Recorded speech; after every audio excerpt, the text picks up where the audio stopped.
Bienvenue sur Africa 24 dans cette nouvelle édition du 12-15. Voici les titres de l'actualité.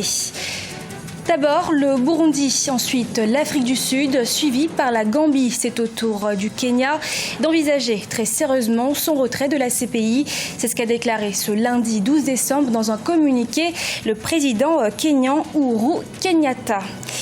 En Tunisie, plus de 7500 projets industriels n'ont pas été réalisés en 10 ans.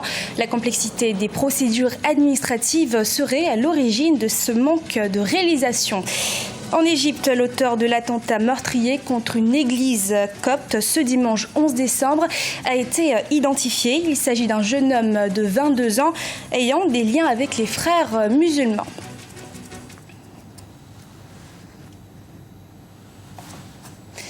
En Guinée-Bissau, le Premier ministre Umaro Sissoko Embalo a présenté ce lundi son nouveau gouvernement. Celui-ci se compose de 37 membres, dont 4 femmes. La plupart sont des dissidents du PAIGC, du Parti de la Rénovation sociale, la première force de l'opposition, le Parti de la Convergence démocratique et l'Union patriotique guinéenne. Au Kenya, le gouvernement va réfléchir sérieusement à un éventuel retrait de la Cour pénale internationale. Pour le président Uhuru Kenyatta, cette institution est devenue un instrument de la politique du pouvoir dans le monde et non de la justice pour laquelle elle a été créée. C'est un sujet de la rédaction. Le Kenya envisage de se retirer de la Cour pénale internationale. C'est ce qu'a déclaré ce lundi 12 décembre le président Uhuru Kenyatta. Une annonce qui fait suite à celle du Burundi, de la Gambie et de l'Afrique du Sud. Notre expérience avec la CPI démontre un manque flagrant d'impartialité au sein de cette institution. Nous avons cherché à effectuer les changements qui permettraient à la CPI de respecter la souveraineté nationale, mais ces changements n'ont pas eu lieu. Nous allons dès lors devoir réfléchir sérieusement à notre adhésion. Depuis son entrée en fonction en 2002, la CPI a ouvert 10 enquêtes, dont 9 visant des pays africains, ce qui pousse certains observateurs à la qualifier de cour africaine dissimulée en instance judiciaire. Le président kényan et son vice-président William Ruto ont eux-mêmes été inculpés par la CPI pour leur rôle présumé dans des crimes contre l'humanité, mais les poursuites ont été finalement abandonnées pour faute de preuves. Le Kenya, qui est un État souverain, un pays souverain, qui a une justice, est tout à fait fondé à se retirer aujourd'hui de la Cour pénale internationale s'il estime que cette institution ne lui apporte rien de plus par rapport aux moyens judiciaires dont il dispose. Pour rappel, le Burundi a été en octobre 2016 le premier pays à décider de quitter la CPI. L'Afrique du Sud puis la Gambie en novembre ont pris la même décision, faisant craindre un exode massif de la part des pays africains. En Tunisie, plus de 7500 projets industriels n'ont pas été réalisés entre 2005 et 2015. Pourtant, leur réalisation aurait permis la création de 236 000 emplois. Un manque à gagner qui souligne la complexité des procédures administratives. Amira Benjabala, Jean-Pierre. En Tunisie, ce sont en moyenne 600 projets industriels par an qui ne sont pas réalisés. Il s'agit des conclusions d'une étude de l'API, l'Agence de promotion de l'industrie et de l'innovation. Cette faiblesse du niveau de réalisation des projets déclarés s'expliquerait par la complexité et longueur des procédures administratives, par un climat des affaires peu encourageant, mais aussi par l'absence d'un organe de contrôle efficace et rigoureux. Il y a lieu de demander à l'administration, aux entreprises publiques d'être soumises à ce qu'on appelle un contrôle de gestion. Le contrôle de gestion va, en plus des contrôles normaux, financiers, etc., va regarder le taux de réalisation de ce qui a été approuvé dans les différents conseils, dans les différents comités d'investissement. Entre 2005 et 2015, plus de 7500 projets n'ont pas été réalisés. Ils devaient pourtant permettre l'employabilité de 236 000 personnes et cumuler un montant d'investissement de 12,5 milliards de dinars tunisiens. Le manque à gagner pour la Tunisie est plus que considérable. Si l'État lui-même n'arrive pas à réaliser ses projets, si l'API, qui est une agence gouvernementale, n'arrive pas à réaliser ses projets, si le budget de l'État n'arrive pas à être réalisé dans un pays quand même qui a recours à la dette. Vous savez, nous nous endettons pour ces projets. Donc, on paie de toute façon des intérêts pour tout ça.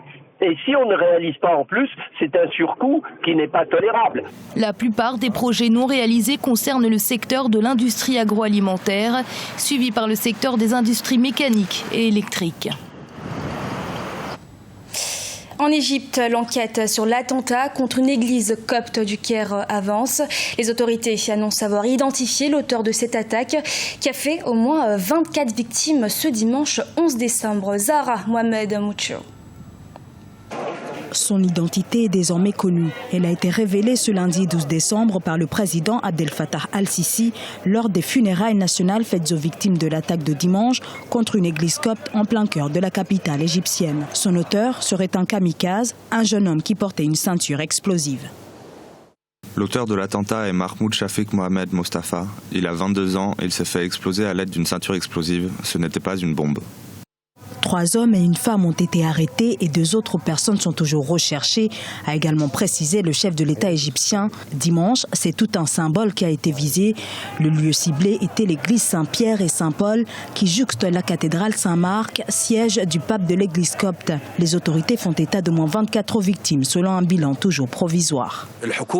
Le gouvernement et le Parlement doivent agir rapidement. Les lois doivent évoluer, c'est un fait. Les lois actuelles limitent le pouvoir judiciaire. Le judiciaire n'est pas capable de combattre ce problème sans de nouvelles lois. Le terrorisme doit être combattu fermement.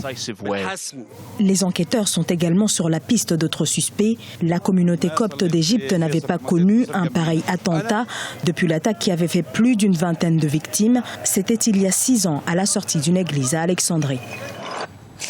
L'Afrique du Sud a atteint le taux de chômage record de 27,1% au 3e trimestre 2016, soit son plus haut niveau depuis 2003. Pour inverser la courbe du chômage, les autorités encouragent les initiatives locales, à l'exemple d'une entreprise de fabrication de biscuits à l'est de la ville du Cap, qui a pour particularité d'employer exclusivement des femmes. Birama Saounera. En Afrique du Sud, une biscuiterie fait la promotion des femmes. Située dans la ville de Kailicha, elle offre du travail à plusieurs femmes venant de milieux défavorisés. Grâce à cette activité, ces femmes arrivent à gagner un revenu régulier et subvenir aux besoins de leur famille. L'entreprise fait plus de 30 000 biscuits par jour. La plupart du travail s'est fait à la main. La biscuiterie de Kayalitcha m'a beaucoup aidé. À mon arrivée ici, je n'étais rien et maintenant j'ai de l'argent mensuellement pour m'occuper de ma famille. Le projet de la biscuiterie de Kayalitcha a été lancé en 2004. Il s'agissait dans le temps d'un institut de formation qui comptait sur le soutien des donateurs. Aujourd'hui, elle est une entreprise à but lucratif qui vend ses produits à des clients dans plusieurs parties du pays et même à l'étranger. Le chiffre d'affaires actuel de la société tourne autour de 72 000 $ par mois. La particularité de cette entreprise est que les 90 employés sont toutes des femmes. Travailler avec elle pour moi, c'est comme travailler en famille. Nous sommes très proches parce que la plupart de celles qui venaient ici n'avaient jamais travaillé auparavant. Elles sont parfois mères de famille, doivent emmener leurs enfants à l'école et leur offrir également à manger. Selon le Bureau des statistiques, plus de 5,6 millions de Sud-Africains sont sans emploi.